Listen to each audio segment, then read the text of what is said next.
ISKCON একটি জঙ্গি সংগঠন, এই সংগঠনকে নিষিদ্ধ করতে হবে। ইসকনের কার্যক্রম বন্ধ করতে হবে। ইসকনের কার্যক্রম বন্ধ করতে হবে। সম্প্রীতি রক্ষা করো, অপহরণ, খুন, ধর্ষণ। সারা দেশব্যাপী আজকে একযোগে ইসকনের প্রতিবাদ এবং সমাবেশ হয়েছে আজকে। তারই ধারাবাহিকতা দিনাজপুর পূর্ব সাংগঠনিক জেলা আজকে আমরা করেছি। আমাদের দাবি হলো যে ইসকন একটি জঙ্গি সংগঠন, এই সংগঠনকে নিষিদ্ধ করতে হবে। এই সংগঠন মুসলিম নারীদেরকে টার্গেট করে, মুসলিম ওলামাদেরকে টার্গেট করে অপহরণ, খুন তারা করতেছে।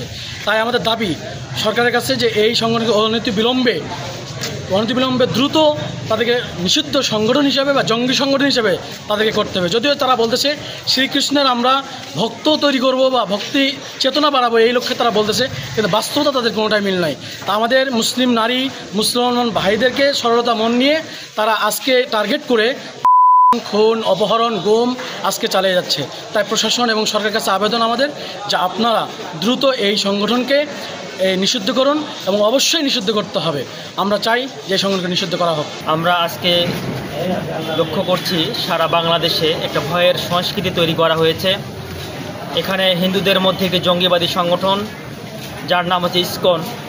এই ইসকনের সদস্যরা, সন্ত্রাসীরা, তারা বাংলাদেশকে নেতৃত্বশূন্য করার জন্য এবং সাম্প্রদায়িকভাবে দাঙ্গা তৈরি করার জন্য, মুসলিম এবং হিন্দুদের মধ্যে দাঙ্গা তৈরি করার জন্য তারা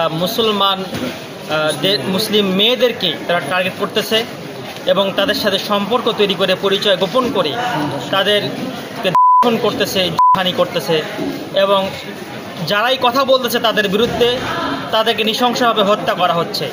আমরা সিলেটে লক্ষ্য করেছি একজন ইমাম, তিনি ইসকনের বিরুদ্ধে কথা বলার কারণে তাকে হত্যা করা হয়েছে। এবং গত পরশুদিন বগুড়াতে ইসকন মন্দিরের পাশে একজনের অজ্ঞাত পরিচয় একজন আলেমের লাশ পাওয়া গেছে। এভাবে গোটা বাংলাদেশে তারা এইটাই বোঝা যাচ্ছে যে আমাদের বিরুদ্ধে যারাই কথা বলবে তাদেরকেই হত্যা করা হবে। এর প্রতিবাদে আহলে হাদিস আন্দোলন বাংলাদেশ দিনাজপুর পূর্ব সাংগঠনিক জেলা এবং তার অঙ্গ সংগঠনসমূহ আজকে একটি প্রতিবাদ মিছিলের আয়োজন করে এবং সারা দেশব্যাপী এই সংগঠনের উদ্যোগে প্রতিবাদ মিছিল এবং বিক্ষোভ সমাবেশের আয়োজন করা হয়।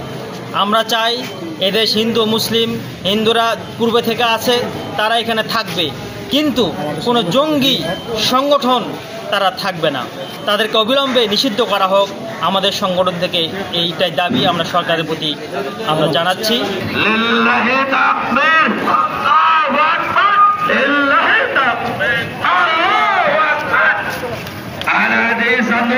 জিন্দাবাদ, জিন্দাবাদ, জিন্দাবাদ।